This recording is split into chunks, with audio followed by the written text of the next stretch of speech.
تو شاید عضو اون خانواده هایی نباشی که 74 نفر از عزیزانشونو از سد خشکیده کشیدن بیرون تا بالاخره روز چشم انتظاریشون سر بیاد. تو شاید هنوز میتونی سنگک 25,000 تومانی بخری. ویلا و ژیلا هم به راه شمال.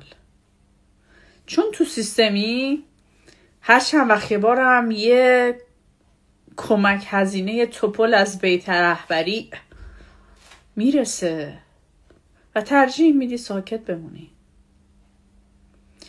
شاید تو طبقات بالاتری باشی از اون کسایی که داغدارن و خشمگینن و به صفر رسیدن، ولی چه بخوای چه نخوای توی همون کشتی سوراخی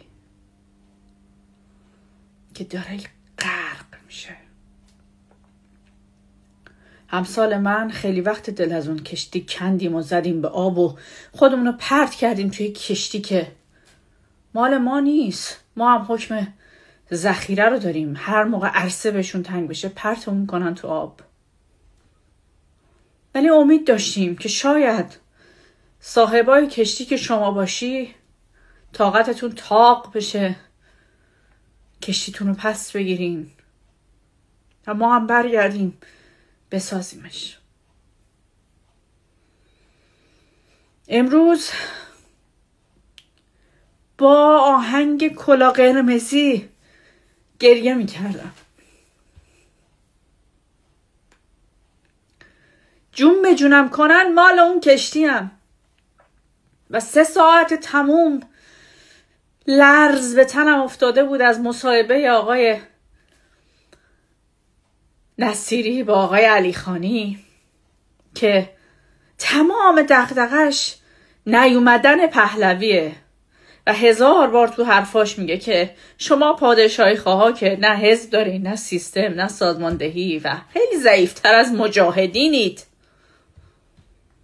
مگه شما به عنوان جمهوری خواه چیزی دارید که ما ندیدیم؟ شما فقط اینو دارین که علیه پهلوی باشین.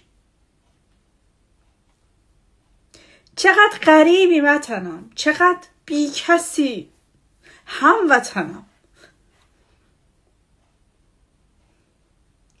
روزهای سختیه، فقط باید دووم بیاریم تا ببینیم چی میشه.